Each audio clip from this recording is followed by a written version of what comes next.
All right, me and White Z, I wanted to talk to him about Bernie Sanders' response to Trump's address to the Congress because it's very interesting.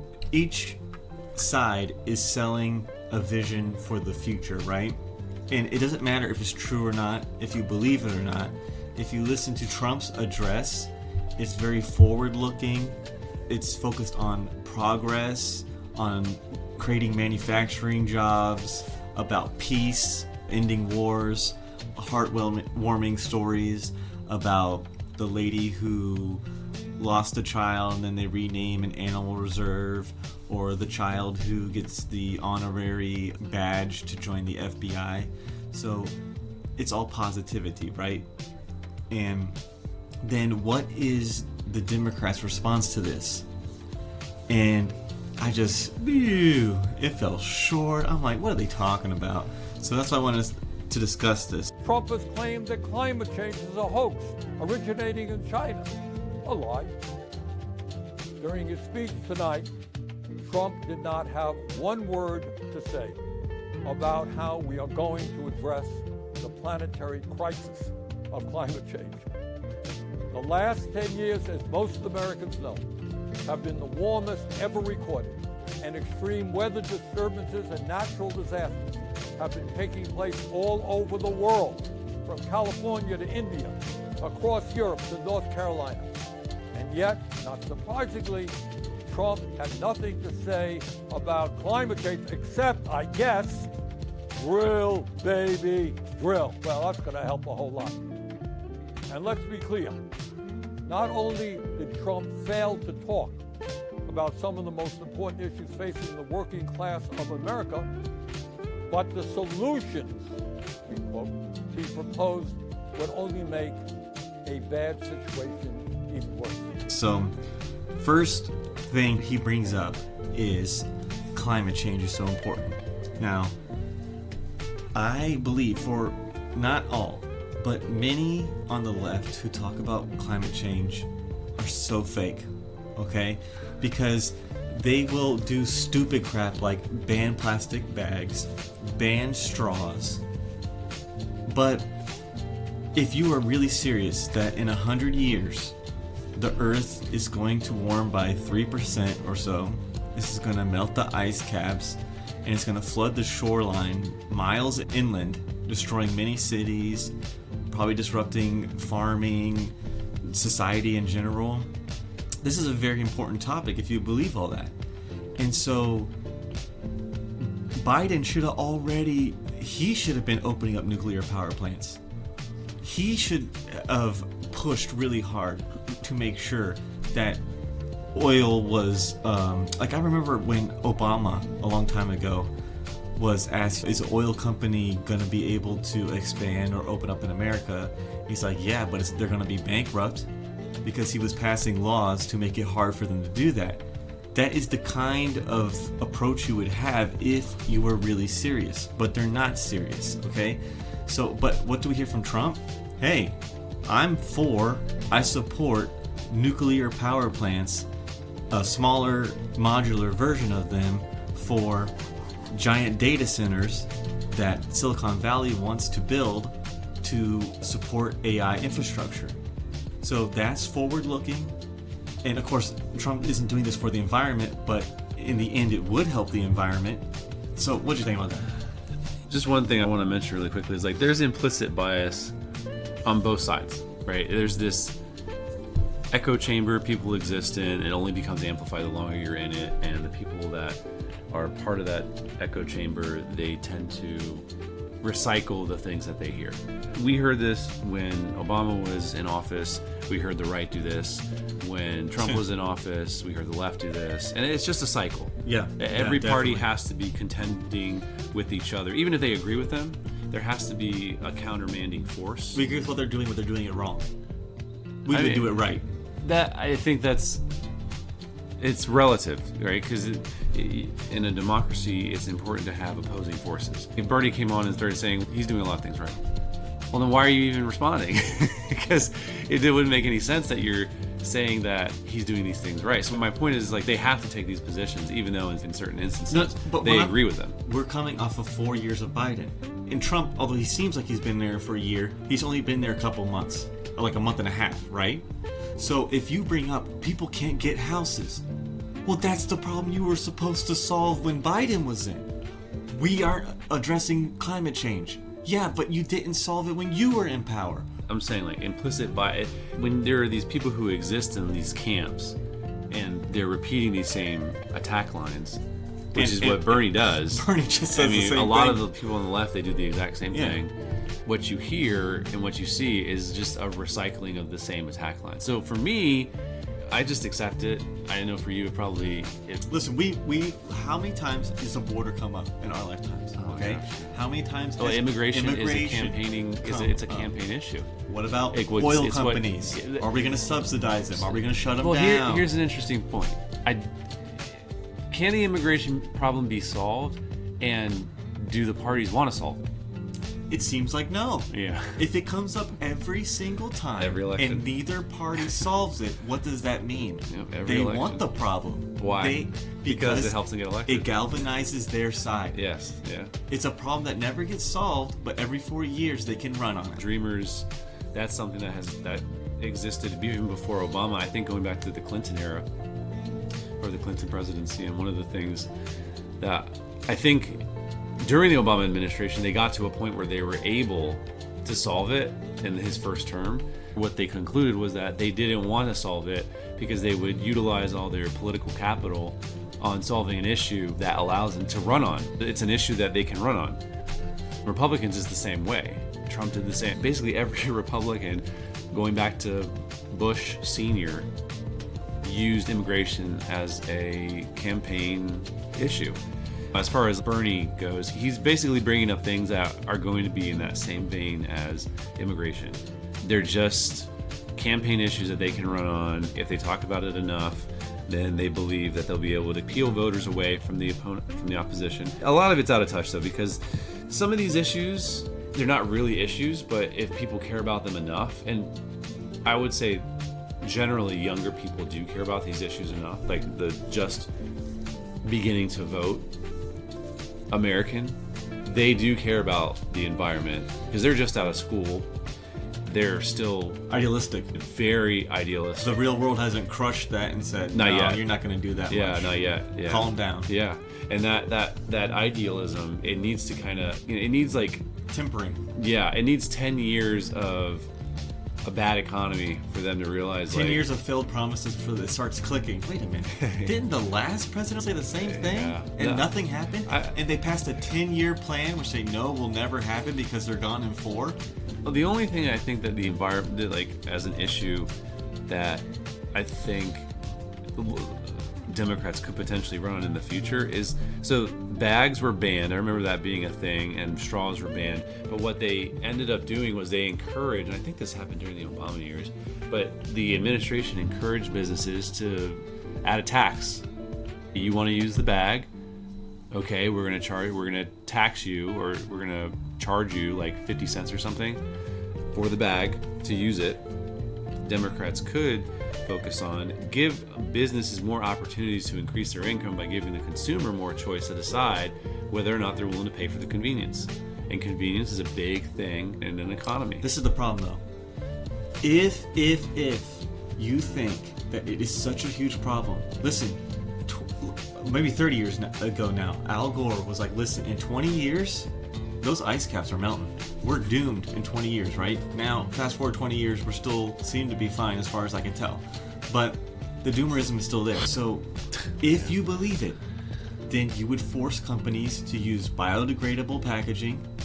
You would force them to do it if you thought it was important. See, that's the difference. But I don't believe they believe it. No, they don't. Obama, the brilliance of the Obama administration is they understood. They ran as, I would say, a far left candidate, but they governed as a moderate Democrat. They governed more like Bill Clinton. They're saying certain things to appease a certain elements of their party, that is Democrats. Yes. But how they govern is completely middle of the road. Exactly. But I don't think that's what we see now in elected Democrat officials. It's more pushing certain ideologies and certain agendas that are just, they're so out of touch. But the other thing is, if you have a conversation with environmentalists, a rational, reasonable conversation. Where are they at? I don't think you can. Because to be an environmentalist is to be so entrenched in the thinking that we must protect Mother Earth. A character that embodies the spirit of environmentalists. The Walking Dead has this, they have a character called Alpha. This is a woman who basically leads the Whisperers. Okay. And she embodies that spirit of being in tune with Mother Earth to the nth degree. And so she is all about allowing the land to do what the land is going to do, and we are a part of the land. That's why we migrate. Like high elves or something? No, not high elves. I would say they're like Native Americans? They're like migratory, if you wanted to consider them like a D&D. Druids? Yeah, you could consider them like dark druids. So you know how there's druids like in the Forgotten Realms. There's druids who live with the earth, but they don't warp the teachings of the earth to protect it. So they basically live in harmony. They live in harmony with their surroundings. But dark druids, they're the ones who have been like, we're tired of trying to play nice with people who don't want to respect what we're telling them. They kind of turn to the dark side and they start killing and become like attacking cities and trade routes and stuff like that. Yeah, it's kind of interesting to see the parallels between, like, they're all druids, but one's like, you're not going to cut down this tree, and they're going to cast a spell to kill you and stop you from doing it, and use any other means they can. I think like what you see today in like today's environmentalists, the version of those eco-terrorists, those would be like the dark druids, if we're extending the metaphor further. They would be like dark druids, but the others would tie themselves to a tree. They're peacefully protesting. Yeah. What I wanted to mention though, I would not, for me personally, I am pro the environment. Whenever people point out the oil companies in Africa that just have unused wells or broken wells leaking into the environment and poisoning the lakes and ponds there, and they don't have to clean it up, they don't have to pay any fines for it, they get away with it, I agree. That is 100% BS. If it is an American company or they do business in America, I would force them to clean it up. I wouldn't go around saying I'm environmentalist, but I do think that we have a duty to protect as much as we can the country that we have.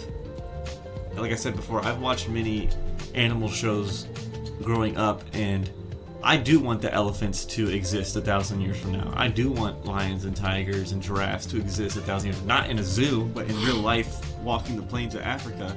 And if we just abuse our power to dump chemicals into the environment, dump oil into the environment, and nobody cares, we're going to poison the earth.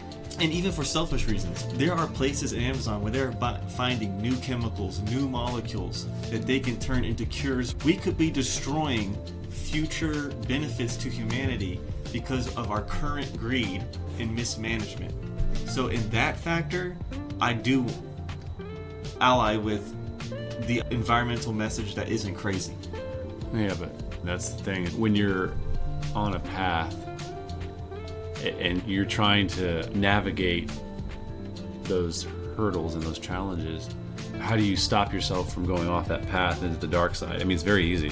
If you're going down that road of a crusade, it's very easy to fall off that path and do something evil because you become so frustrated with the progress that you're not making. And that's the thing, I think, with a lot of these environmentalists, having a rational conversation with them, if we could explain to them, look, all these appliances that exist in people's homes, yeah, it's a cause of global warming, but it's so insignificant that it doesn't even bear mentioning. I would assume that they wouldn't be willing to accept that. In places like France, they have limits on the types of products that you can put into your home. A lot of it has to do with the infrastructure that they have in place. They've implemented some pretty serious restrictions on the types of appliances you can have. Yes. But it doesn't really even make much of a difference when you think of the impact. That reminds me, do you remember when people were fighting over the flush capacity of toilets? Yeah. That would come up in like presidential runnings. They Yeah. make toilets that only do half flushes. We're going back to full flushes. Yeah, that's, What are we doing? that this is part of, like, it's an out of touch argument, because I think generally everybody agrees nature's important. It's important to kind of pass it off to the next generation. Yes. Because, I mean, not everybody wants to be in the city. Not everybody wants to be... We're not the only animals on this earth. Most people believe in conservationism. Yeah. It's just each party kind of looks at it differently. I think Republicans generally think if we have the resources in our backyard, we should utilize them. You should make a package that is designed for each party. So you should be able to make a wildlife reserve that allows a certain percent of hunting during the year, which they do have things like this. Sell it to the right. Hey, we're protecting this piece of land, and you get to hunt certain game at certain times of the year. And then you could sell it as a package on the left. Hey, look it, we're preserving this rare flower, this rare animal, right? But that's never good enough. But you can package it up and sell it to both sides. However you got to do it, I think it's good. I think, like, the modular nuclear reactors, that's something that has potential. I think we've talked about it before. There's an opportunity there to kind of keep a low carbon footprint, create jobs, daisy chain additional reactors based on the need of the local data center or the local grid. I think it's super promising, and I think it can be. The thing I like most about it, stand up and stand down, is pretty easy. Like what Trump said during his speech was, we're gonna plant a flag on Mars. Now, it could just, like I said, you don't have to believe everything he says, but that's the direction I want for humanity. And so when I think modular nuclear reactors, my head goes straight to moon bases, and then we can develop that, and we can move it to Mars. It could be and used then we can for propulsion too in space. We can make motherships, right? That's where my head goes. Yeah, because the technology already exists there. Yes. Yeah. But people's head doesn't. It seems like they don't go that way. No, they don't. These are steps towards. But people generally, what they do is they dig their heels in and they say, no, you can, or yes. It's either no or yes. It's never, let's think about this. What makes the most sense? What's the most accurate decision? That's why it's important for the leader, our president, to set a positive goal that is inspiring for humanity. So, to me, that's something it should be, hopefully. I mean, I don't know, but I haven't looked into it yet, but maybe there's a left-right argument on this. But I think most people, left or right, can agree that we'd like to go to space. We'd like to expand out into the galaxy. Doesn't that seem something people can back, or is this also a political issue? I mean, well, if we use For All Mankind as a basis. Oh, God. I thought that show was very accurate in its portrayals of the challenges that would be faced with expanding humanity's footprint into the cosmos, and ultimately leading to the creation of a permanent base on Mars. You would think. I think that show does a really good job capturing the contentious issues, acting as driving motivators for and against. One of the motivators that I remember coming up in the show early on, I think it might have been season 1 or season 2. We shouldn't be spending so much money on space when we have so many issues here at home. You just reminded me. This is great. I just got done rewatching a great anime, highly recommended. Okay? It is slow, but the last 6 episodes is worth it if you do think it's slow. Planet Ez. It's supposed to be planets, which means wanderers, the old Greek name for planets in the sky. And it's about trash collectors in space, okay? But the subtext, a large subtext in the show, is that humanity's dream of expanding and working towards space travel compared to ignoring the war that is happening on Earth, that people are living in starvation and poverty. So it is a juxtaposition between our dreams, our expansion, our will to dominate new areas and expand, compared to the problems we have at home, which is what you're bringing up, is that what we do to advance there's always an expense to something. There's a right? byproduct. You cannot do everything simultaneously. Yep. So if you have a certain amount of resources, you can use it towards advancing, or you can use it towards taking care of a problem that already exists, and that's true. So I do like that in the show there is a background theme and storyline to that fight that humanity has. We have a certain amount of resources. We can deal with problems in the here and now, or we can use those resources to expand or accomplish some grander goal. So anyway, I highly recommend this show. I've said this before in other episodes, but I think that anime and the series For All Mankind, the concluding theme for me is that corporations control space. Around planet Earth, it is the domain Of governments. Yeah. And it has to be. But the further out you go, the less control the government can exert. So what happens is, who fills in that space? In space? Pun intended. It's so horrible.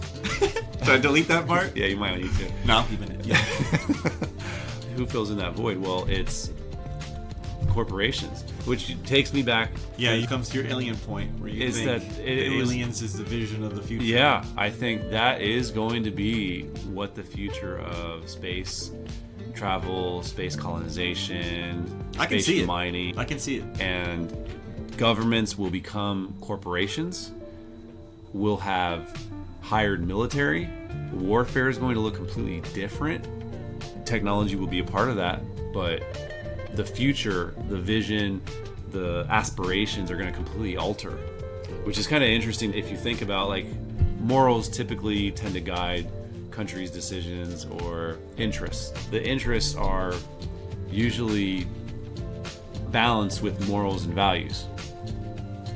But if the morals and values are make that money, Got to. then everything else now aligns to that goal. Given that angle, do you think, now I do agree with you that there's a high possibility that an alien type future is possible, but what about a Dune type future where there is a CHOAM megastructure that is controlled by an emperor, a president, a king who has dominant shares?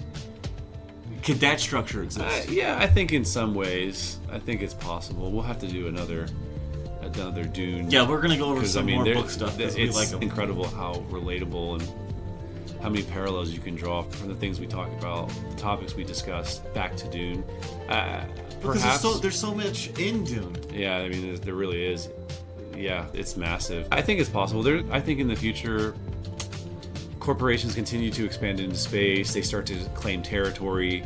Those territories become hard borders. They have to be defended due to border friction, but they still have to engage with each other. That's the Now, one thing I liked in Expanse, which I think this is how it's going to work. When the Mars colony is separate from Earth for so long by space and Yeah. time, eventually see themselves as Martians, not Earth people on Mars, but Yeah. as Martians. And same thing with the Belters. Yeah. Over time, after working out on the asteroids in large groups, they eventually gain their own identity as, we're not Martians, we're not from Earth, we're Belters. Yeah. Right? So I see that happening in the future. Yep, I agree. I think developing a unique culture is what typically allows people to claim independence. America is a great example. A lot of people came to America as settlers from England, escaping religious persecution, but also wanting to just kind of set up businesses and operate away from the British Empire. Yeah. Even today, people, they're American, right? But their genetic heritage, even in some cases, their hereditary they can be tied back to some European country. So, like, you could be tied back to the Mayflower with the first people who came sure, over. but and the same thing I would say would occur in space. The longer you kind of exist in space, in Mars, Elon wants to go to Mars. Let's say we had a colony on Mars right now. The longer that they're on Mars, they may at some point be American. They may at some point be Russian. They may be Chinese, Japanese, etc. But the longer that they stay there, they will develop their own distinct and unique identity that logically will lead them to their inevitable conclusion, which will be we should declare independence and we should govern ourselves. Why should we be governed by a group of people who don't understand our customs, who don't understand our way of life, who don't understand their how new we live? language, even it could be their new dialects. Sure, yeah, that's a possibility. Yep. New religions. Yeah, it could be the Martian religion. That'd be pretty cool. Praise the red planet. Listen, Martian Mormons. This is one thing. I know this is a sideways thing, but one thing I loved in Expanse was the Mormons that got their spaceship to go out into space. I thought that was so accurate. Yeah, I remember we watched that, and you were jazzed up about that. Yeah, You said because it I was was like, Mormons in space. Yeah. This, like, when you The think prophecy's about coming yes, to life. It's like, listen, I'm gonna get my own planet in my afterlife and in this life. You best know that. Yeah. So anyway, Yeah, we kind of veered off topic a little bit. listen, let's just cut it off here. Yeah. Okay, we've got more Bernie to watch. Okay, but this was just on environmentalism, and we've gotten all the way to Expanse and Mormons on Mars. Yeah. Okay, so you see how the meandering goes. Yeah, sorry. I mean, sorry about that. But Anyway, it happens. we're gonna cut this part here. Bada boom. My friends, we are no longer moving toward oligarchy.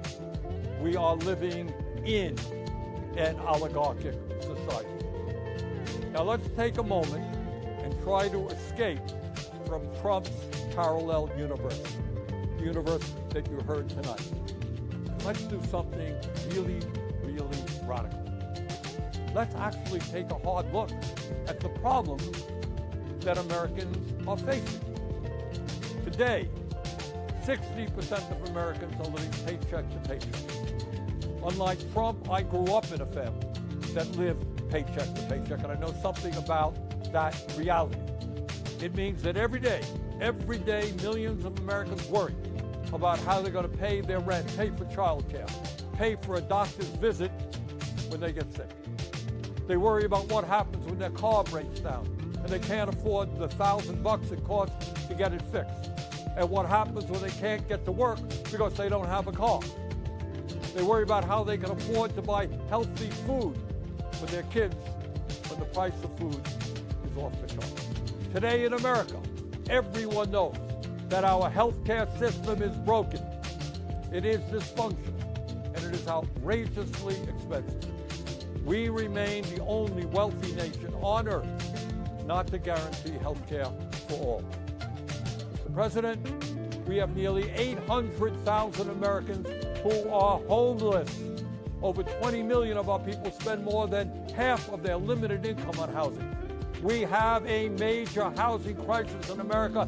Everyone knows it, apparently except you, because in your speech tonight, I didn't hear you mention the housing crisis. 3 richest people in America, the folks Trump invited to stand behind him at his inauguration, now own more wealth than the bottom half of our society, 170 million Americans. Did anyone out there hear one word from the President of the United States on that enormously important issue which gets to the very fabric of our society? So few, owning so much, while so many people suffer. And here's something else the President forgot to discuss. Not only is our life expectancy 4 years lower than other wealthy countries, the bottom 50% in this country, the working class of America, on average, live 7 years shorter lives than the top 1%. Got that? In other words, being poor or working class in this country today is a death sentence.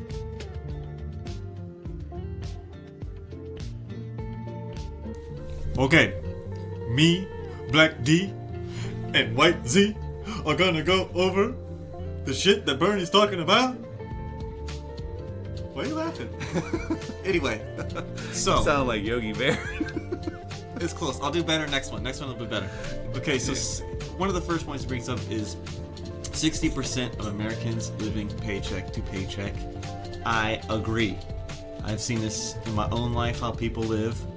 It's very common that even if people get a job that increases their yearly wage, they then increase all their expenses so that instead of having a buffer amount of money that they either save or invest, they move their expenses up to where they're back to living paycheck to paycheck. I do agree that there's a lack of fiscal responsibility in the general public. One of the only ways you can fix something like this would be to bring high-paying jobs back into America. Now, how is the left doing that? I don't see the left doing that. The only person I see trying to, who knows if it'll work, do that is Trump.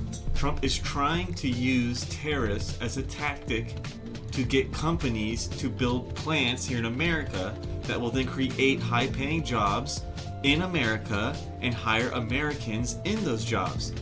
That's the only real way you can give people the income they need to solve the problem, like food prices going up, which they are, housing problems going up, which they are, healthcare. He talks about your car breaking down. Yes, you do need money in order to live your life at a middle class level. But how do you do that? Well, you need a job that's going to cover those expenses. I don't see a solution to that from the left. I don't think there's a fix for it, to be quite honest for you. It goes back to what you're saying. The root cause is we spend too much money. Right? This is not... Wait a minute, what are you talking about? This is blowing my mind. This is not anything that's alien to us. I think when people get that high-paying job, instead of living well beneath their means, they live just at their means. They get that nice car that they don't need, they get that big house they can't fill, and then they end up becoming house poor. They end up getting subscriptions that they really don't want. They end up focusing on the things in their life that don't bring them happiness, don't bring them joy. But you deserve it. That's These right. are the advertisements. You're worth it. You're special. This is the trap of a capitalist economy. But once you understand these things, it's really incumbent upon you as an educated voter to just recognize, I understand what's going on here. Everybody has to sell something in America. That's just the way capitalism works. You hype up a product, which you're supposed to when you're selling it. You have to. Right? Yeah. Yes. That doesn't make it evil. No. That just makes it what it is. Yeah. That's just the reality. You just have the awareness to know what is going on. And a lot of people don't. People will get credit cards, mail coming in saying, hey, you've been pre-approved. Free money. What do you think they're doing that? Because Chase Bank is your best friend? Yeah. No. They want you to take that 30% interest payments. Oh, I forgot. You can do the minimum payment every month. Mm-hmm. We're doing that as a service towards you. Yeah, and then to trap you in an endless debt cycle for the rest of your goddamn life. Yeah, so I think a lot of people, they kind of get caught up in it, and they see money in their bank account and they think, well, I'm going to spend it, you know. It makes me feel good. But see, advertisers know this. Companies know this. Everybody knows this. We have psychological, spiritual problems that we're trying to solve and heal with materialism. Yeah, and just to tag on to what you're saying about one party wanting to kind of bring back high-paying jobs, I think it's a good step in the right direction, but I also think that these businesses are too smart to fall into that trap. Like they are going to bring businesses back, and some of it is out of national security concerns, which are 100% valid. Like the chips. Yeah, for sure. But is it going to be enough?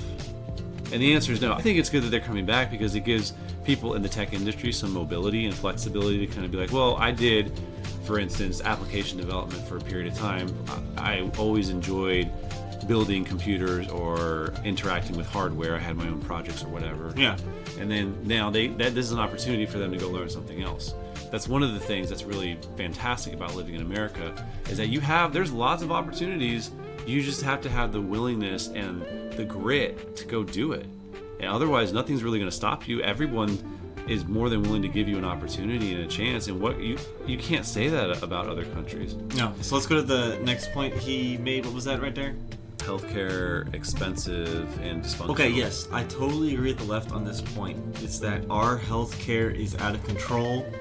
I know other people have probably seen already, but there's many YouTube videos where on the street people go up to people in England or France or Germany and they say, how much do you think it costs to do X in America?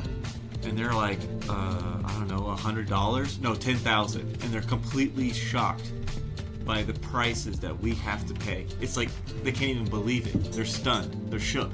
Yep. That is true. But do I see either party solving this? I mean, we're coming out of 4 years of Biden. Did he solve this? Apparently not, because Bernie is currently doing kung fu hand gestures and yelling at the screen that it still hasn't happened. What are you talking about? That's not true. Sorry, Bernie.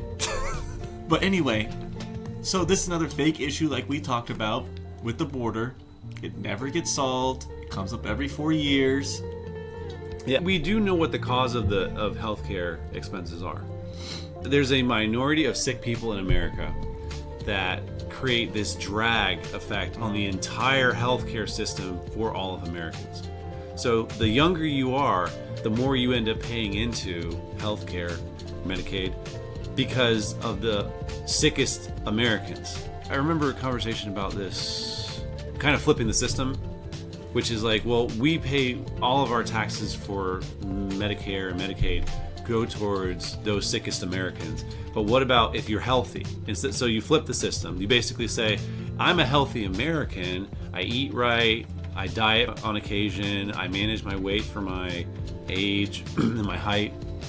I should be paying into a system that benefits me, like gives me some type of a return for being so healthy. So that incentivizes me to stay healthy.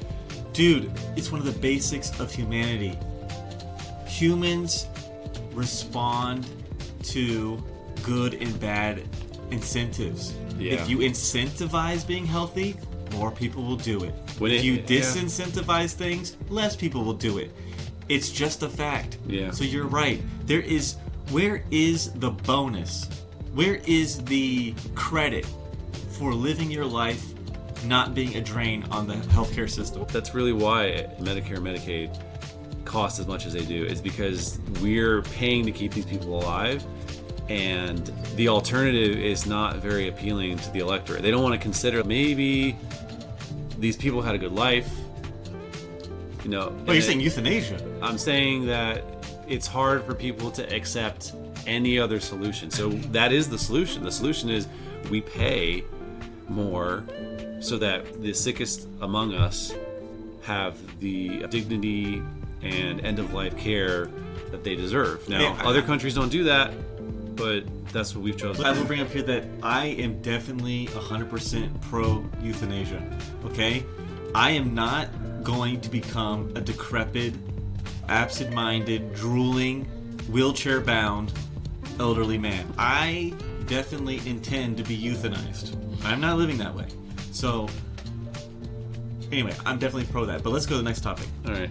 So, unhoused, homelessness increasing, and housing crisis. Oh, yeah. There's definitely a housing crisis. Anybody who pay attention to the subject, you've probably seen in the past 4 or 5 years that the house down the road, when you looked at it not too long ago, it was $250K, $300K. That same house is now $700K, $800K. I remember where I was living not too long ago, there was a house down the street in my poor ghetto area that was on sale for $900K. Are you tripping? This is insanity, okay? So what is the solution? Okay, and so what is the left solution to this terrible, horrible problem? Well, we'll just give people credits and bonuses whenever they're applying for first home loans. That'll solve everything. No, that just makes prices go up more. Because if I'm selling a home and I know you've got $50K more to give me, guess what I'm gonna do to the price of the home? It's gonna go up. The only solution is to make it easier, cheaper, and more available housing. We really need to have a tiny home revolution. I mean, a tiny home revolution. it is. Yeah. This is an issue that is as polarizing as immigration.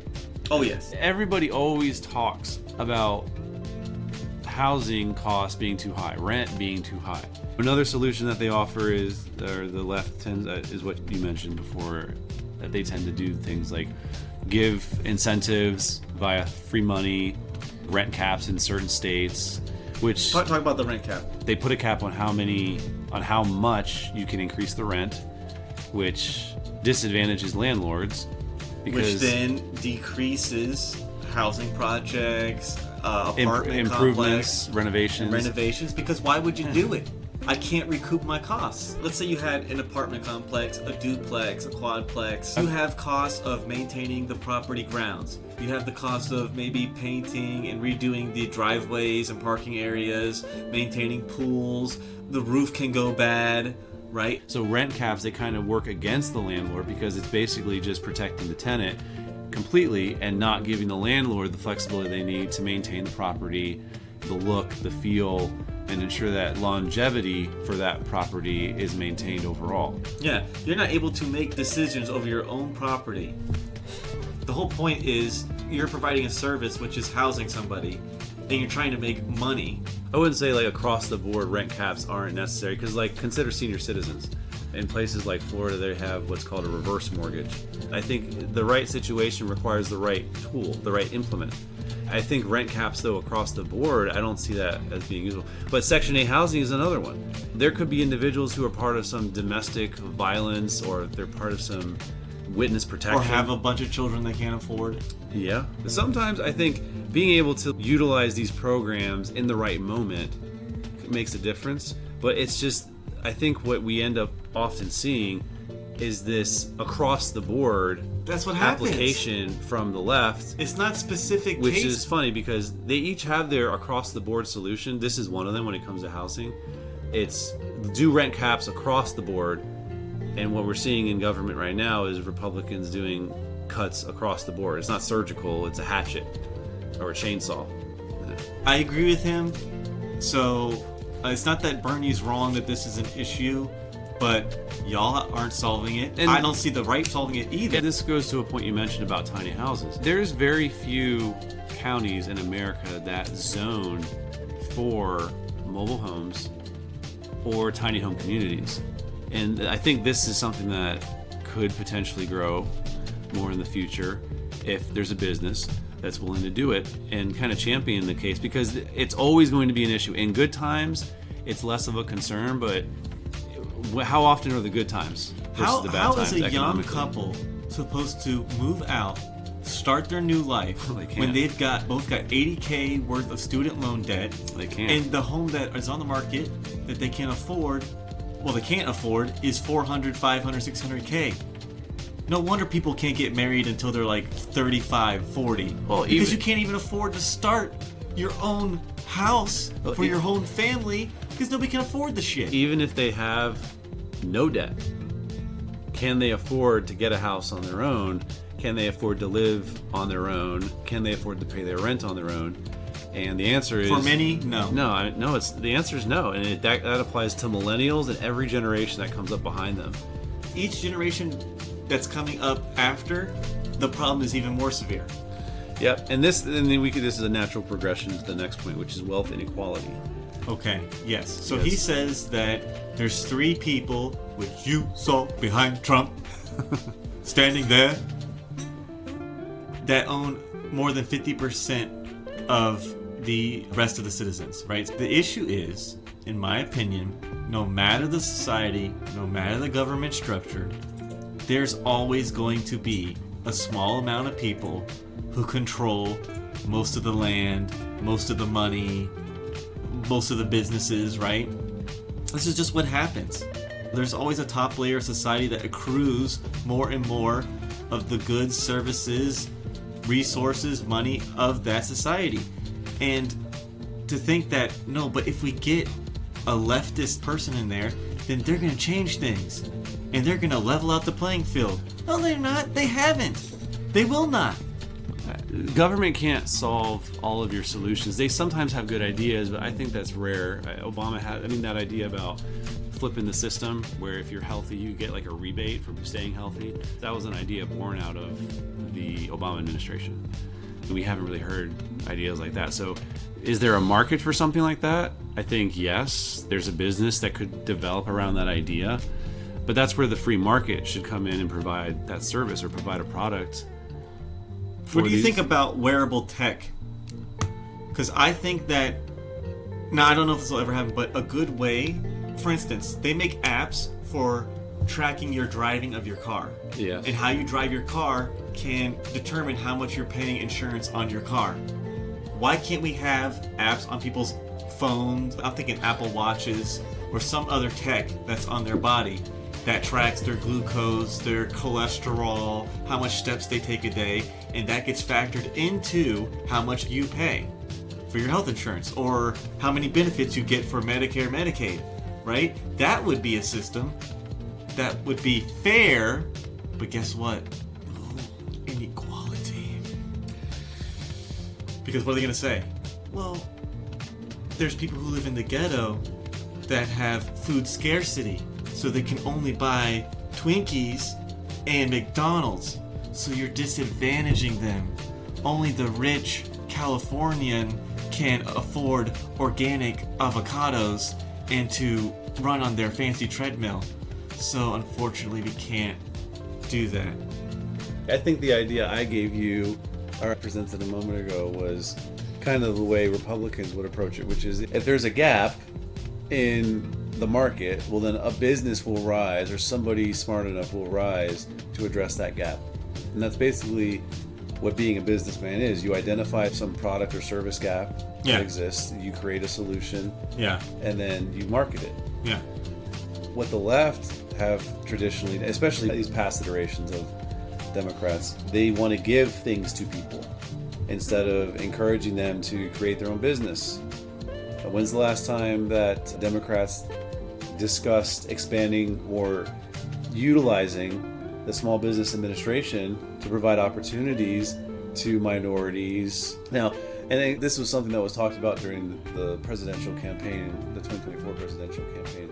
Kamala wanted to offer, I think, $50,000 to minorities I remember to that. encourage them to start businesses. It was disingenuous because, number one, Congress was split, so you're not going to be able to pass a bill. So even if you want to do that, you're not going to do that. And even if you're able to get somewhere with Republicans on passing some bill that included that verbiage in it, what's the likelihood of that happening? I wouldn't place any bets or vote for somebody on that. But it's a campaign promise that won't be fulfilled. Yeah. But going back to what you're saying about using tech, I think the Republican approach in this case would be the way to do it. You can't give your way out of a problem. That will never work. You want to get more healthy food into the market. How do you do that? Vertical farming could be a solution, but it recently, I think it's died down because there's not enough investors. Let's just say hypothetically that you could flood the market with healthy food. That would drive the cost down. More people would be able to have access to it. I mean, that would be great. There are spikes now and then where I'll see, hey, there's a company opening up in Texas that grows cabbage in vertical housed farms indoors where they use like 90% less water, and they have tricked the cycle of the plant to grow faster than it would under our day-night cycle so that they can plant twice the amount of crops per a year. Right? All this stuff sounds great. I'm sure there's other things that are preventing it taking off, because whenever I hear articles about it, I'm like, this sounds genius. This is how we should do it. Yeah. But then when I look outside, I see data servers going up, but where are the food servers coming up? Yeah, it's shifted. It's and this kind of goes back to what Bernie was saying, and which I think it's hard to disassociate with the validity of the statement, which is a lot of billionaires are in government now, and so they want to push their priorities and their agendas, which there's a time and place for everything. As far as life expectancy and wealth inequality goes, there are decisions that we can make as non-billionaires that can affect our wealth inequality and our life expectancy. Yes, you can do that in your own life. Yes, you have the choice to do it or not to do it. That's up to you. Now, it's harder and easier for different people, given where you were born, different stratifications of citizens in the country. Yes, but you can't take all responsibility off yourself. You can eat healthier if you want to. You can say, oh, but I can only afford McDonald's. You know, yogurt isn't that expensive. Getting a pack of sliced ham or sliced turkey is not that expensive. You could pass up on a meal. You could diet one day per week. There are people who have health reasons that... Yeah, I'm not saying, yes. That it's not easy. I'm saying as a general for the population. Yeah. Obviously, there's people who have chronic diseases they can do nothing about. Yeah. Life screwed them. You just feel bad for those people. But there's a large amount of people where they could do something about it. Like you were saying, living beneath your means and saving the rest. They can do that, but every time they get a raise, every time they get a better job, they just move all their expenses to be right underneath what they're being paid. Same thing with food. You have the choice to eat healthier, but you don't want to. You want to go get chicken nuggets every day, and you're not going to be able to stop yourself. There's a certain level of discipline that comes with living in America, where if you can master your desires, you can plot your path in life. You can choose your destiny. But I think because we live in a consumer society, an instant gratification society, the culture is fixated on getting that endorphin release. The attention economy is real. I get you saying. No, you're saying like they want the endorphins from eating sugary, fatty foods. It's grander than what just social media. We can't control our spending because we need the endorphins from buying the useless product from Amazon. We need the endorphins from the food we eat. I think you're right. It's all connected. I think you're right. It's a lot more general than I was thinking about it. If you're thinking like people who are on social media, when they get hungry, it's almost as if the algorithm knows they're hungry. I've seen it myself. Have you seen that? I don't. Like you're saying, I will be looking up something, talking about something, and then the next YouTube advertisement, I'm like, y'all are tracking all of us. Yeah. If you're on social media, your attention is focused on what you're looking at, and then you may make a comment like, "Oh man, I'm hungry." That next TikTok reel, that next video, it's a mukbang of somebody eating a tower of pizzas or a McGriddle or something. I don't know. Ooh, I want one right now. And so I'm gonna go get one right now. You get caught in this loop of eating unhealthy. You're watching something ad infinitum, and then you end up eating something unhealthy. And how do you break that cycle? I mean, this is where it only comes from the will. Discipline. Yes. I feel like that's the only way. You have to know that. You can't go to enough psychiatrists, psychologists. They will help you and stuff. Or read enough Buddhist books or spiritual teachings. But they're going to tell you, you have to make, at some point, you have to make a change. Eventually, it has to come from your own will. Yep. And if you're not willing to make a change, I mean, the same thing with, it's not any different than like the drug epidemic. Yes. I think what we could stop the flow of drugs into the country, because there is an inequality with whom those drugs typically tend to affect. But when you can make fentanyl and you just need something the size of a quarter to get a whole town high, I mean, that now I don't think it's possible to stop. Now that they have that stuff, you can't stop. You have to stop the man. You have to stop the distributor. How are you going to do that? The only way you can do it is apparently the components come from China. Yeah, there's ways to stop it, but I think that we're going to do. So, but when people who get addicted to some of these synthetic drugs, when they become addicted, they have to want to stop. Yeah. Even if their body is telling them to keep going, some piece of them has to be lucid enough to accept, I can't keep living like this or I'm going to die. If that individual isn't willing to do that, ask for help, take advantage of opportunities to change, make better decisions and build on those good decisions, and there's not really, it's hard to get out of that. It's hard to get out of that loop. And that's why I want to close on the life expectancy that you kind of touched on just a minute ago. Let's be honest, people. The real reason why people are living less than other countries is our obesity epidemic. We're all a bunch of sedentary, overweight, obese, okay?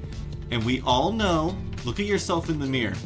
The left thinks they can just increase spending in healthcare, and that's the solution.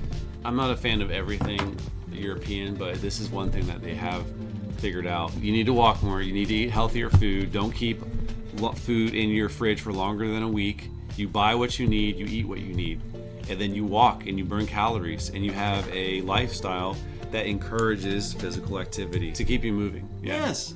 And I think in some ways this is a benefit to Europe, is they've figured out that in order to have a healthier society, you need to incorporate those elements of health into the society. And how you do that is you're producing the food for the people in a particular part of the country to consume, and then they go out and buy more.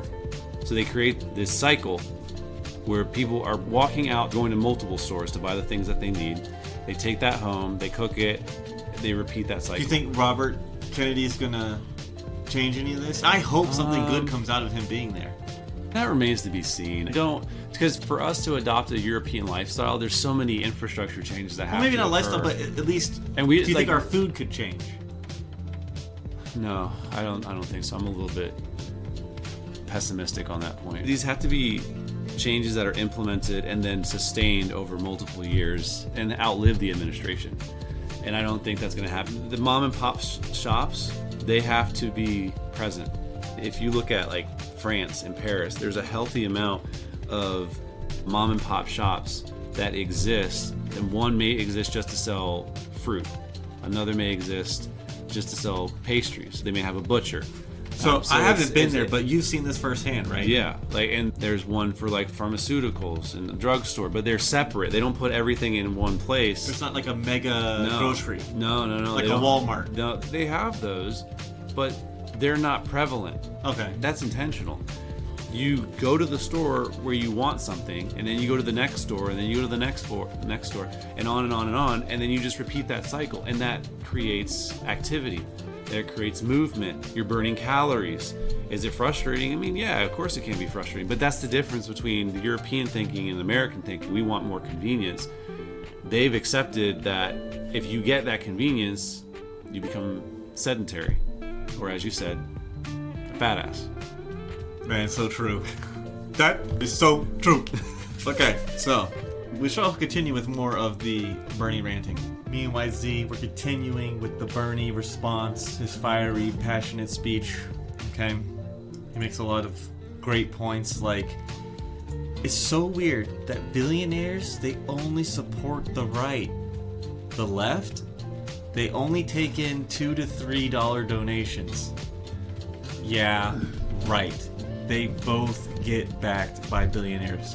It costs more than $1 billion to run for presidency. Are these people, do they even know what they're saying? Because to me, they're jokes. Both sides are guilty of being captured by the rich and being influenced by the rich. And to pretend like we're the clean, pure side and the right is the dirty, corrupted side is a fake frame of reference, okay? And Bernie can get as mad as he wants, but he just looks ridiculous to me. There was a Supreme Court ruling that basically stated that money in politics essentially equates to free speech. Oh, yes. So This is not a surprise. Would it be nice to see elected officials have a cap? Sure. I'm sure a lot of people would agree with that. Would it be nice to see them kind of adopt a political campaign strategy similar to what exists in the UK? I remember a long time ago hearing about, because it's always good to compare, right? So you could say, well, that system wouldn't work. But if you see another country that has a system different than yours, but it's working for them, you can't just say, oh, no, there's no other way to do it. No, there are other ways to do it. And as far as I know, like you were saying, a cap or whatever, we have people running for president a year and a half out. It's like 2 years now. 2 years out, right? Yeah. And they have to raise $1 billion. No. The way they do it, and I think it's in the UK, but I could be wrong with this because it's been a while since I've seen it. You have a 3-month period.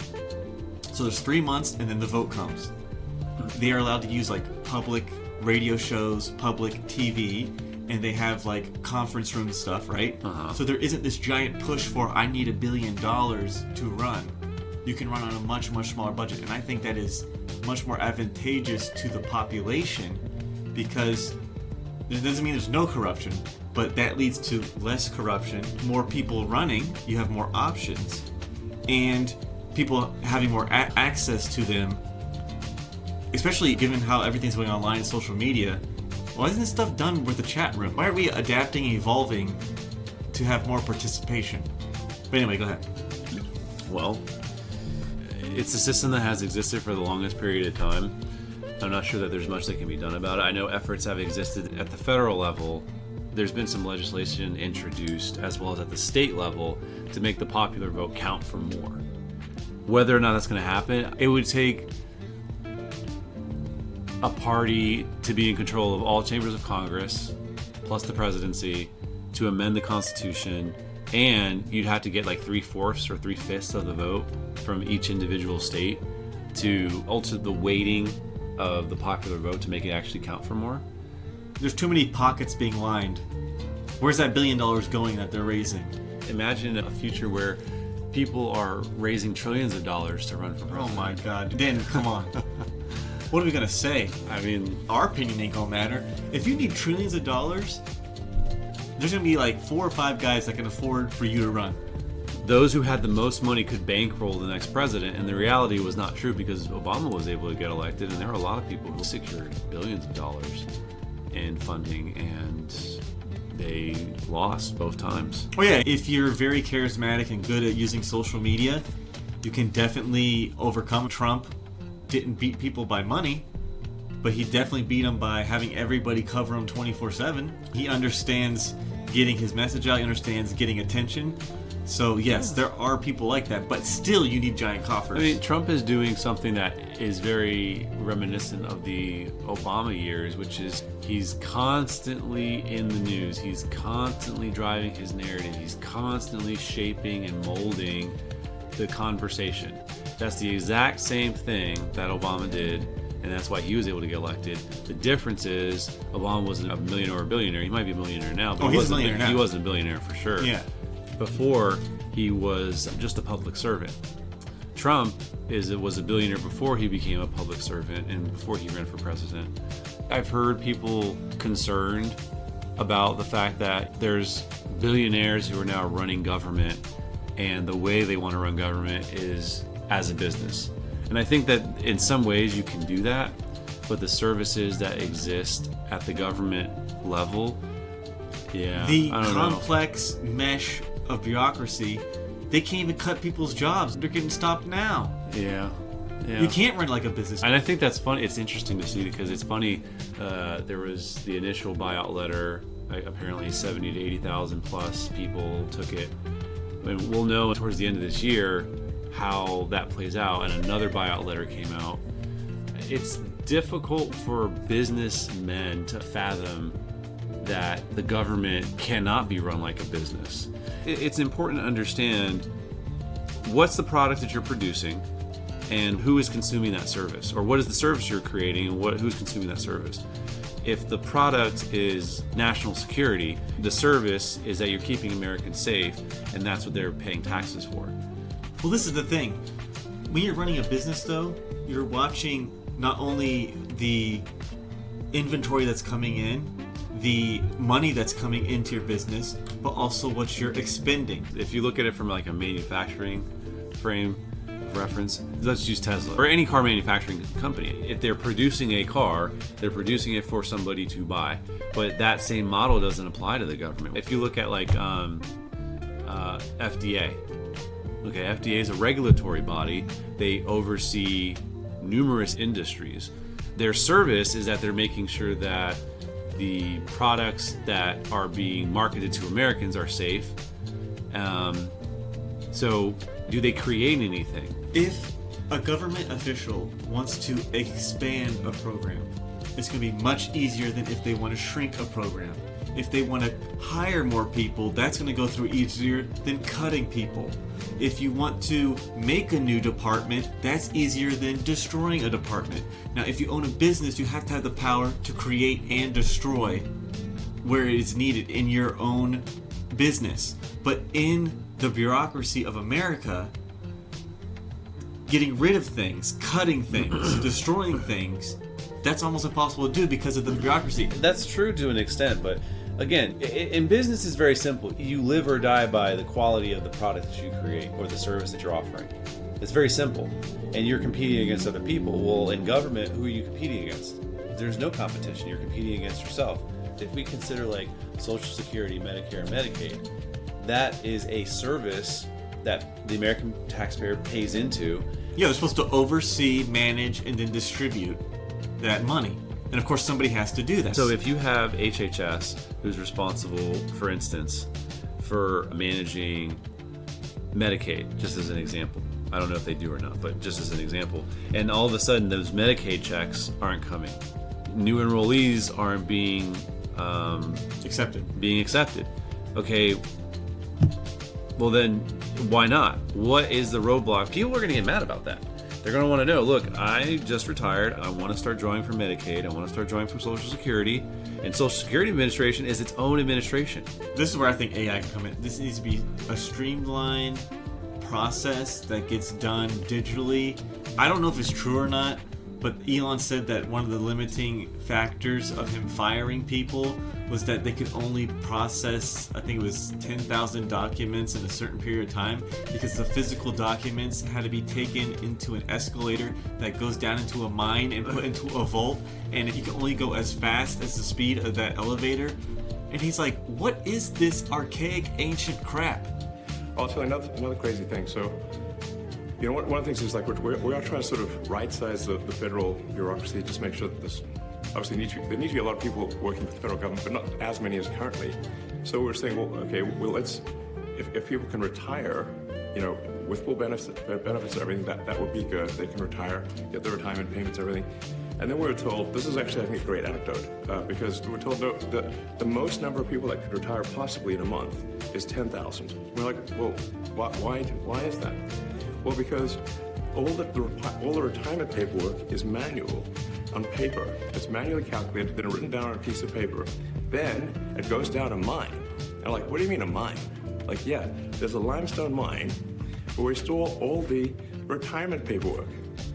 And you look at a picture of this mine. We'll post some pictures afterwards. And this mine looks like something out of the 50s because it was started in 1955. It looks like it's like a time warp. And then the speed, the limiting factor is the speed at which the mine shaft elevator can move determines how many people can retire from the federal government. And the elevator breaks down and then sometimes, and then nobody can retire. Doesn't that sound crazy? There's like 1,000 people that work on this. So I think if we take those people and say, like, you know what, instead of working in a mine shaft and carrying manila envelopes to, you know, boxes in a mine shaft, you could do practically anything else, and you would add to the goods and services of the United States in a more useful way. You know, I was thinking too, I'm like, what is this process? See, I don't know. That how much of that is hyperbole versus reality? I don't know. How can I know? I would question. But I'm just saying, if a process like that exists, that's the dumbest shit I ever heard in my life. I mean, there's going to be stuff like that exists. Like we've heard that the IRS uses legacy systems, and the reason why, you know, it's difficult for them to get off of these legacy systems because there's other connecting systems that depend on these systems to do things like process tax returns. I have a relative who was in the Navy, and they were still using floppy ships on their floppy disks on their battleships. Floppy ships. I mean, that's that new tech. You know, in Japan, I heard less than a decade ago, and I think within the past 5 years, maybe they were still using floppy disks in government and in certain organizations. What are we doing? And they probably saved a lot of money by using that old tech. But yeah, can you imagine having libraries of floppy disks? No. When horrible. you go into the echelons of your government, you do not want to see CRT screens, floppy disks. What are we doing? But it's so long as it works. No, not so as long as it works. It actually saves money. If you stay in our case, it's not going to save money because there's other systems that have been updated, and so those updated systems need to be connecting with systems that have updated protocols and ports and the ability to allow bandwidth to pass through. Yeah, you have a government running on 1960s tech, and you have an outward economy running on 2025 tech. Yeah, that doesn't make any sense. But I think it's a way to save money. If the system still works, if your car is paid off and the car drives you from point A to point B, are you going to seriously think about getting a new car? If it ain't broke, don't fix it is something that applies. And I think you can save money doing that. Like in Japan, I've read tons of articles about them. It's a cost-saving measure. They know it's not the most efficient, but it saves money. Why would Elon Musk spend millions of dollars making that gigapress that would make a piece of his car that normally was 200 separate pieces that had to be assembled? Instead of having that long, complicated process, he wanted to skip past it by just having the whole piece pressed in one moment. Now, why would he spend millions of dollars to do that? Efficiency, exactly. Yeah. So this 1960s tech that you say is so great and still working, it is inefficient. No, you're conflating two separate industries. Private sector, they have to, by virtue of survival, they have to be competitive and they have to be innovative with the products that they're creating. I completely agree. The government doesn't care because they're going to get our money no matter what we do. We're going to pay them regardless, and even if it doesn't make sense anymore. So there is room for efficiencies. But it's also like, I'll go back to the Social Security, Medicare, Medicaid example. That's something that we're paying into and we should be able to draw out of as long as we've met all the requirements. But if they can't provide that service to us efficiently, that's where the changes are going to be made, not upgrading the tech. If the tech works and the checks are being cut, then what's the issue? Maybe they know it's a problem and they're working on addressing it. If we can't fix the border in 30 years, we can't solve... Well, we've already been over that. I know, but what I'm saying is the same government who can't do all these things, then you say, hey, here's another problem. Do you think they solved that? I'm going to say no. So what you're talking about, I've read in a book called Adaptation Under Fire. It's a really good book. Some smart individuals wrote it who were in the military. I can't remember their names, but it's called The Adaptation Gap. And one of the things that is mentioned in this book is that the U.S. military has a horrible track record of predicting the next war. I feel like that's true as hell. Well, yeah, and so there's some parallels that we can draw upon from the military. The military is the government. Even though it's filled with people who are American citizens, it's still a massive bureaucracy. And the bureaucracy itself is one of those reasons why, and it's stated in the book, ad infinitum, that the reason why we suck at predicting the next war is because we're not efficient. We fail to adapt. The only time we actually do adapt is when we're in conflict, and that conflict propels us to win, and there's an urgency there for us to win. And so we make all these quick adjustments to get to the end state, which is victory. Our complacency is ended by an extreme situation. So we are fine with our complacency, and then something happens. Yes, and then now we must adapt. Yeah, that is a thing in our society. I've noticed this my entire life. Until something happens, that's when we care about a thing. We're not proactive. It's a cyclical pattern that we repeat and consistently. The California fires.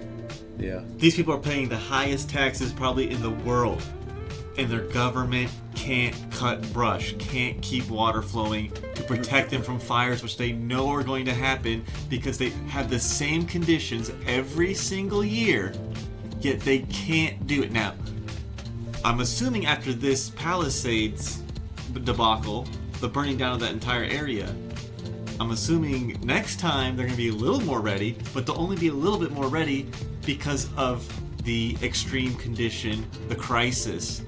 Possibly. I mean, possibly. Governments aren't very responsive to the needs of their people quickly enough. That's one of the issues that leads people to becoming disenfranchised. Democrats, they were supposed to be the party that was exceedingly responsive to the needs of their people and in tune with what the electorate wants. But this past election, it showed that they're not in tune with anything that the electorate wants. I mean, they missed the boat on gender ideology, they missed the boat on free speech, they missed the boat on weaponization, they missed the boat on over-politicization, they missed the boat on over-policing. I think generally most voting Americans, hardworking Americans, if you're contributing to your society in some meaningful way, you don't want to defund the police. You recognize their value, but how they're pointed, how they are directed at certain problems makes a big difference. And this last election really showed that Democrats were considered to be out of touch with the people, and that's why you ended up with the result that you ended up with. All right, I think we will continue. And here is something else Trump has been doing. For the past several weeks, he and his good friend Elon Musk, who is up there in the audience tonight, have been throwing hundreds of thousands of federal employees off their jobs. Now, I know some of you are saying, well, that's too bad, but that's the federal government, not me. It's not me, it's just those guys who work for the federal government. But I want you to think about this. Think about it for a moment.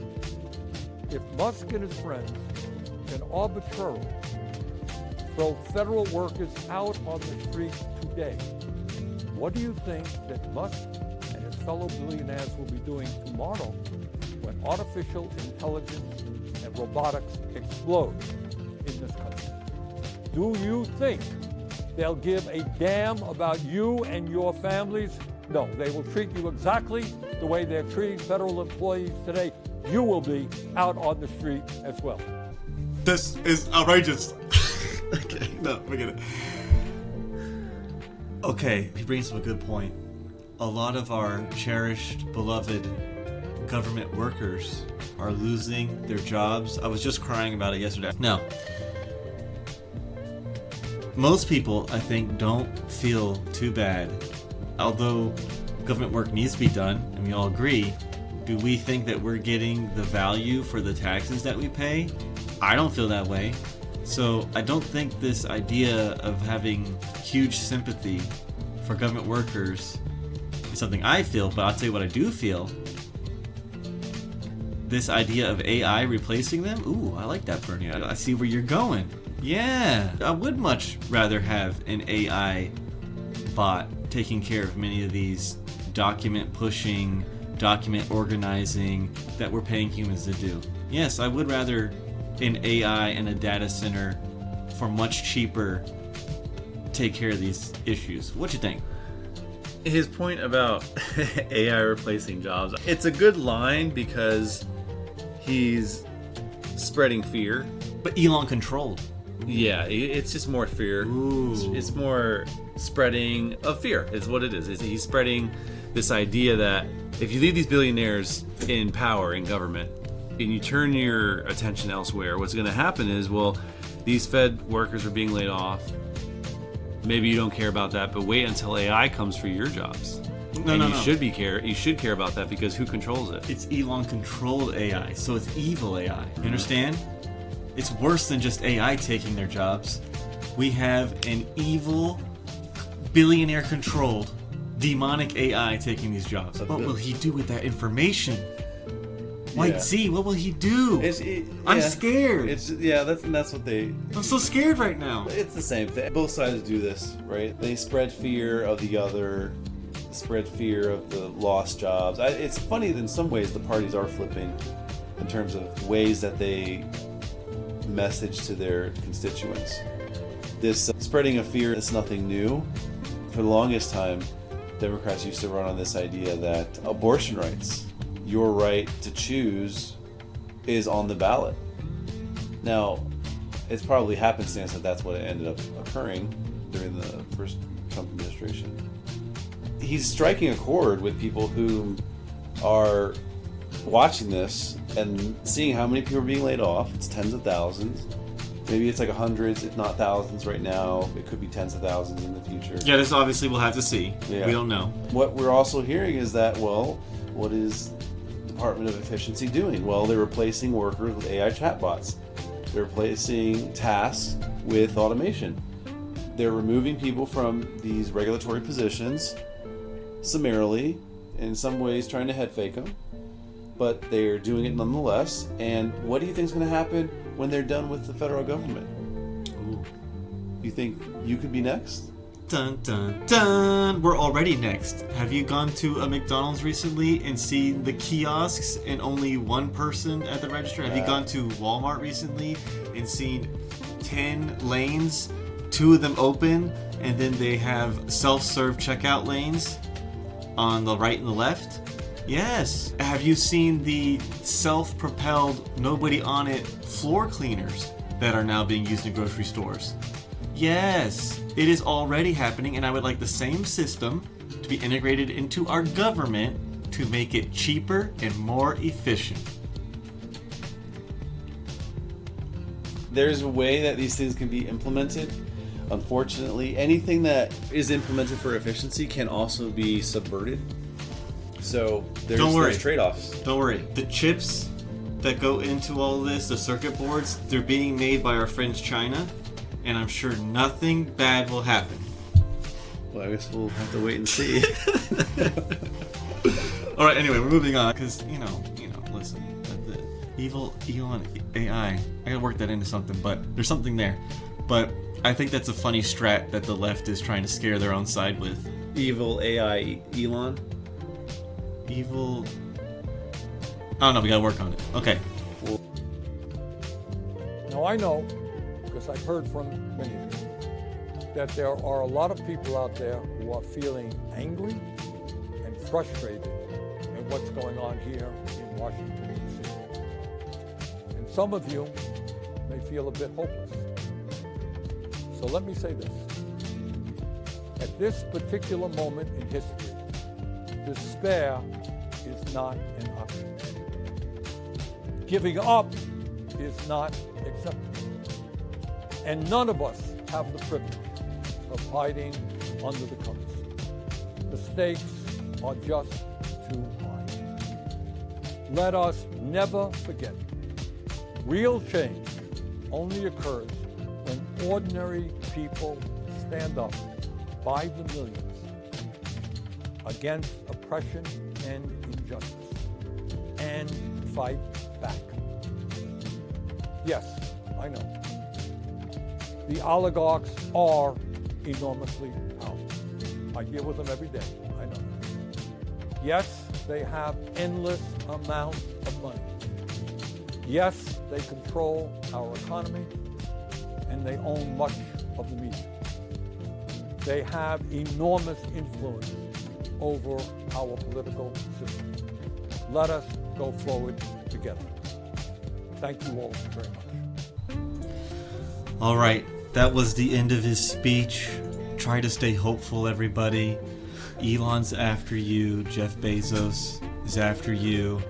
The oligarchs are coming for you. The racists, the bigots, the giant media corporations, they're all hunting you down. And for the next 4 years, I want you to hide out in a bunker until we can get through this together. What do you have to say, White Z, in this trying time? Campaign finance law in particular is something that he mentioned that I think in general and in principle a lot of Americans believe that there's way too much money in politics. And even if I agree. Even if there's no evidence to suggest that the people who can bankroll an election or a campaign will always win, because there isn't. There's still there's multiple factors. There's only part. There's still the concern that it could. Yeah.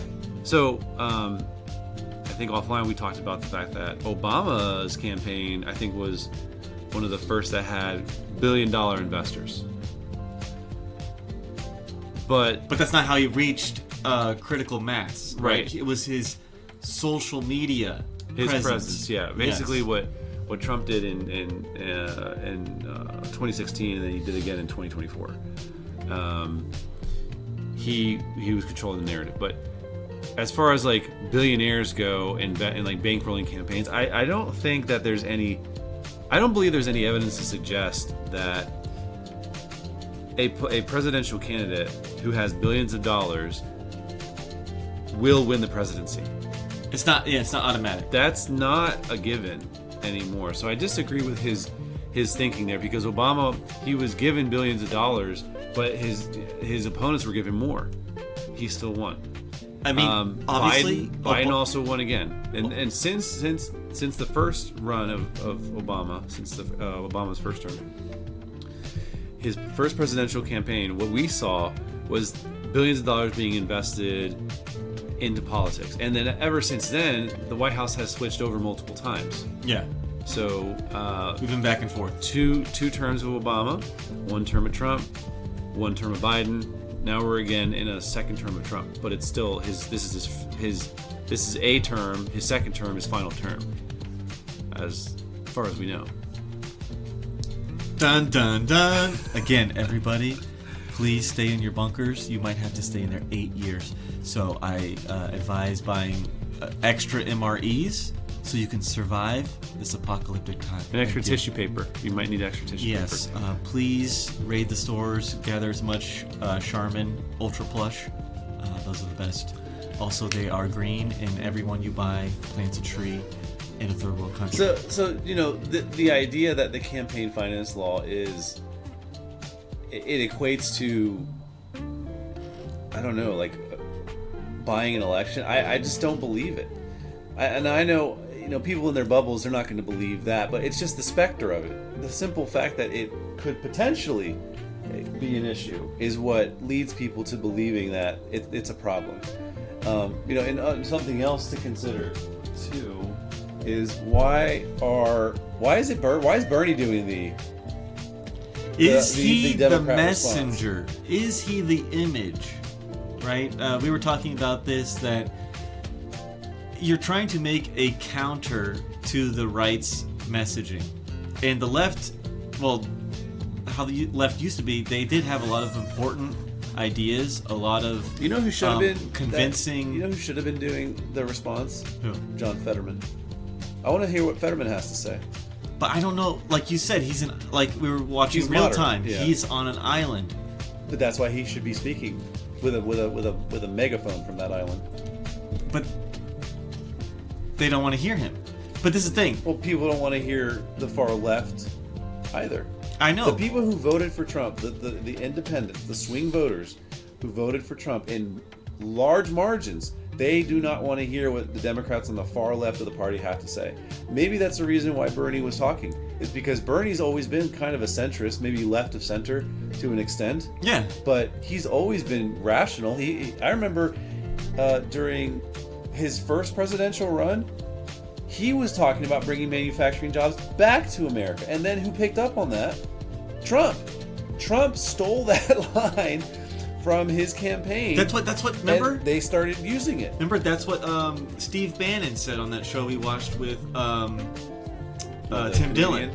Yeah. Remember, he said, "I'm a leftist. Trump is a leftist. We basically stole their message." Yeah, they did. They did. And that's the thing that the far left, these individuals are not, these elected politicians are not understanding. You know, you can sell your brand of democracy to your constituents back at home, but it doesn't play well nationally. And in the places where the election, a presidential election, is decided, it plays even worse. So that's where you need to have your John Fetterman and a little bit of Bernie, not too much of Bernie, but I'd say your John Fetterman is who would win over those independent voters. I think this idea of being afraid and concerned and all stuff, the message should be not that. It should be that we have a bright future ahead. We just got to get to this bump in the road with Trump. We know that after this, you know, we have a high chance of winning because of the mistakes he's going to make. And so here's our vision for a bright future that we're doing. Do you think James Carville's strategy to sit back and let it all explode is the right strategy? This is the problem. If they could sit back, the problem is that Trump is so triggering that they can't do that. Every day he comes out with something, they have to respond. But the Raging Cajun says, you know, just let him do his thing. It's going to destroy, and then I'd love to see them do it. The problem is that Trump is so entertaining. He's so has so much shock value that whenever he does anything, you can say to yourself, well, I'm not going to watch it. I'm looking away. I'm not going to tweet about it. I'm staying silent. You know, but you can't stop yourself. During his Trump speech to Congress, one thing that I thought was pretty telling was that there were Democratic lawmakers who walked out. Yeah. And I thought, what better way to symbolize that you're not willing to compromise, that you're so entrenched in your belief structure, your worldview, that you're not even willing to sit through an entire speech and hear what he has to say. I think that is the height of entitlement.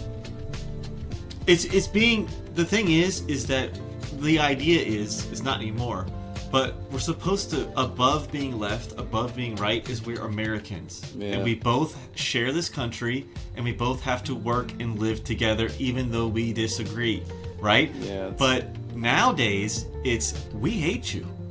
And like you said, I can't listen to you, I'm gonna walk out. I'm gonna have my little sign that I lift up. You're lies, lies, lies. War criminal. You look like a goofball doing that stupid shit. It's kind of. But you know, and there's an argument here to present an alternative option, and maybe, you know, Bernie is an independent.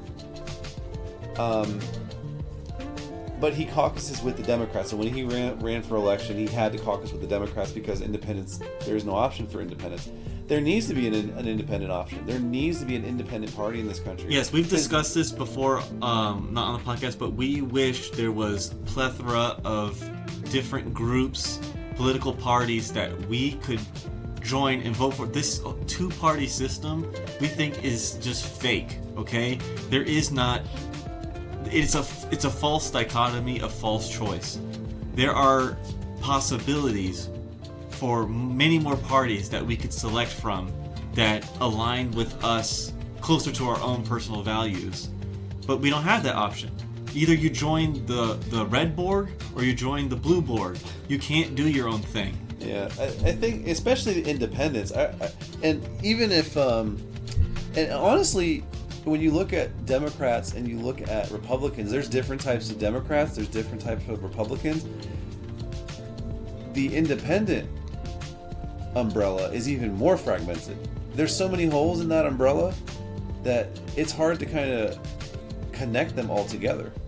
And one of the pieces that I think is so interesting is that perhaps there needs to be more of an independent presence. And they picked up, you know, during the Obama versus Clinton primaries, and actually during the Obama campaigns, there were independents that did run, and there were independents that ran with Trump and Biden and Trump again, and they're independent options. The problem is, like, not enough people vote for them. They're not considered serious candidates. This goes back all the way to Ross Perot. I know. Ross Perot said there's issues with both parties, and we need to have a third party. The thing is, the way things are constructed, you really do not have a chance unless, like you said, Bernie's an independent, but he has no other viable party to go to run a successful campaign. He has to be assimilated into the blue board, otherwise he doesn't have a chance. Yeah, but I think you can't. You can't change the system unless you're inside the system, but you kind of have to understand how to maneuver around the system without necessarily changing it. And that's what Bernie does. And I think there's a lesson there, which is, you know, maybe what independents do is, instead of trying to find independent candidates, we find an independent movement. We start an independent movement or an independent group. And that group is really what, if it's able to solidify that independent party, we'll just call it, it's a party in name only, but it's really like a collective of people with similar views and thinking. They are the ones who are able to sway the future elections left or right, national elections. And that is their voting power. And then from that foundation, you can start to support independent candidates, because now you start to peel off the supporters from the left and the right who are closer to center, because now the independent movement has gained mass and density, and now there's people who are interested in what they're doing. And this could happen over time, but it wouldn't. I think it's likely, but I think it's possible. Like you're saying, if both parties move more towards their extremes, right? Yes. If the left becomes way more left, the right becomes way more right, then I think you're right. That there's going to be people who are left, they feel left out of that side. Pun intended? Because they're like you said, their values are more center. Yeah. So if there could just be enough of those people, I think there could be a possibility of some third party for those people who feel left out of both, that are becoming larger and larger of a population. I mean, but I don't know that I don't think we have to rethink this, because I don't think the way for an independent party to gain influence and power is going to take on the same contours as Democrats and Republicans. I think that their path is going to snake around, and it's ultimately I think it ultimately has to begin with a collective thinking. There's like, for instance, I don't know, we'd call it like an independence of America coalition, right? It's like a pack basically, but it's Independence of America that are the ones who. But are you left independent or right independent? Sure, there's different types of independence. But see, there comes the fracture. But that's normal.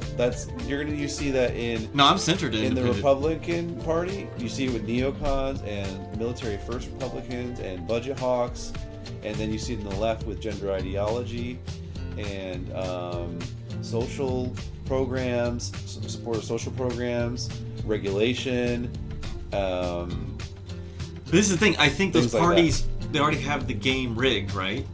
They already have it set up for just those two, right? So if you have this third party, but it has divisions in it, they're going to splinter off into little groups. And that's going to happen. Yes, but that's to the advantage of the two larger parties, because they know you're never going to get together. If they could collectively get together, right? Let's say just for instance, we had like 5 million members. These are active voting members. Okay, those 5 million voters that are strewn across battleground states. If the position of the party was to vote for one candidate versus the other and provide the reasons why, you're still going to have people who are not going to agree with that dictate, with that recommendation, with that suggestion or whatever. And they may vote differently, but if 2.5 to 3 million of those people vote according to how you encourage them to vote, now all of a sudden you have influence, you have voting power, and you can sway the election, because we all know that the left, people who are in their left bubble, they're not going to change. People who are in their right, they're not going to change. It's the independents. I got an idea for the name of the party. Swing State Center. Right? So you have a group of people who are only on the most critical states, right? And like you said, they agree all together to vote as one, right? So that gives kind of like a union, right? We have power in our numbers. Yeah, it's sort of right? like that. Something like that. It's just kind of like a recommendation, like based on. And here's an example of like a notice that would go out to independent or swing voter center members. Swing State Center. Swing State Centers. Swing State Center members. A recommendation could be like, well, based on this candidate's position on the economy, unions, taxes, regulation, abortion, yeah. blah, blah, blah, blah. We recommend voting for this candidate. And that could be it. But if 2.5, like I said, 5 million members, half of them to a little bit more than half vote, that's enough to swing an election. If they're in the critical areas. And yes. there's no... Yeah. This last election, I mean, Trump won every single swing state. Dude, I did not expect that. I wasn't surprised. I did not expect that. I wasn't surprised at all. No, I was. Every single swing state, dude, he swamped them, dude. Popular vote too. Yeah. So imagine, crushed them. Yeah. Well, I mean, people were not happy with the way the country was moving. I mean, that's the thing. Independents, they pay attention to these things, and what qualifies you as an independent voter is even if you vote a certain way most of your life, but you could still see yourself potentially voting for the other party. That makes you an independent voter. And then you do it, you're an independent. Because you're not beholden to your side. You can see that both sides have their pros and cons. One is going to be the lesser of two evils. And one perhaps is the right candidate for this moment. Not the right candidate forever, for this moment, for this period for this election.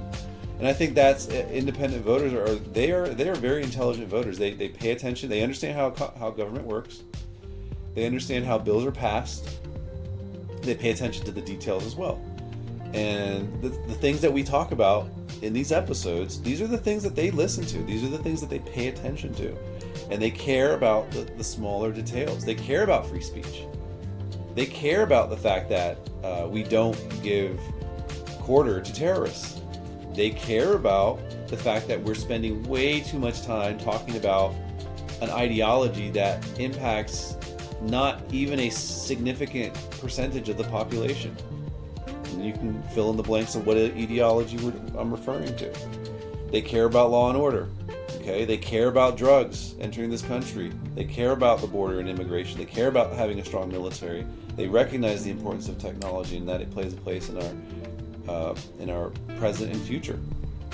They care about these things, and I think that's something perhaps we could build towards. It's going to take a lot of time, but I think it's necessary.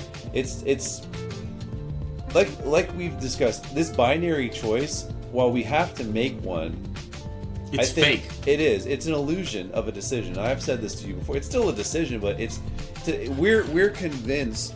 We are told that we have a choice to make, and we do. It's a choice, but it's an illusion of a choice.